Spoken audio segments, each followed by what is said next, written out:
Hey guys, welcome back to a new video. I'm Stephanie West. I'm an LPC here in the state of Michigan. Today I want to give you a very concrete step-by-step of ways to disrupt patterns that we identify as not for our good. Maybe they're not helpful, they're not healthful, perhaps they're just not quite where we want to be. And so last night I was working with a gentleman and I said, do you ever notice when someone introduces a new idea to you, the first thing you do is you say, nope, absolutely not. You protest it. Then you argue. Then you tend to start talking about the pros and the cons, and then you say, hey, I'm going to think about this. But you protest first and then you argue. And I said, if that's the pattern, do we want to do anything about that? Because it seems like that might be a hard pattern to keep going long-term in relationships. It's not going to help things. And so because we've identified the pattern, now we can come up with a way to disrupt it. So up on the board here, what we do first is we identify the pattern. And then the next thing we're going to do is construct a plan. What would the replacement behaviors look like? What would we want to do instead? So I asked this young man, would he be willing to ask someone permission, hey, can I think about that before I get back to you? So instead of protesting and arguing, he's going to take step 4 in his process, which is think, and he's going to see what does it look like to make that step 1. That's what it looks like to disrupt the pattern, to pick the new behavior. Then he's going to enlist accountability. And he's going to say to his friend, hey, when I hear something new, I tend to argue first. I don't want to do that anymore. So I'm going to practice asking you if I have permission to think about it first. And there's going to be some times I start arguing, and maybe you can gently remind me, hey, let's say his name is Ted. Hey, Ted, before you reply to me, why don't you go and think about it first? I'm going to need you to help me with that. That's a really good way of enlisting accountability to help disrupt our patterns. And then the 4th thing up here is self-monitoring. So in this young man's case, as soon as he starts to notice he's arguing, his job is to be like, oh, just a second, I notice I'm arguing, I'm going to go think about that first. Because ultimately his choices, his behaviors are still his responsibility. So yes, accountability, but he's not asking every person he meets to be his accountability partner. So that's only going to show up organically in a few places. So he's also going to have to self-monitor. But it's such a good process to say, okay, what is my pattern? What is the plan? Who can help me with this? And how do I continue to self-monitor so that I start to make changes?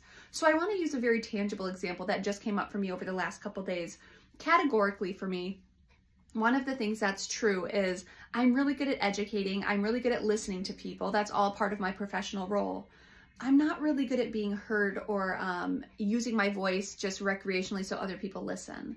So perhaps I don't share freely about my life all that much. And that's a me quirk, and that's something I need to work on. So as I was noticing, I was talking with a friend the other day, and as they were asking me about my life, I kept kind of circling back and making the conversation about them. I reached out to them and I said, hey, I've got a pattern going on here, and it's something that's probably not for the good of our friendship, because my voice matters and my voice should be heard. They're doing nothing to stop my voice. I'm doing something to stop my voice.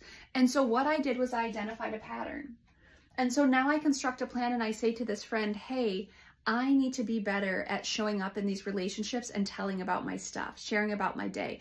The good, the bad, the hard, the scary, all of the things belong in friendship.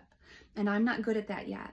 So if I ask you, if we're having a conversation and you ask me something and I circle the conversation back to you, could you gently remind me that that's a skill I need to do better in?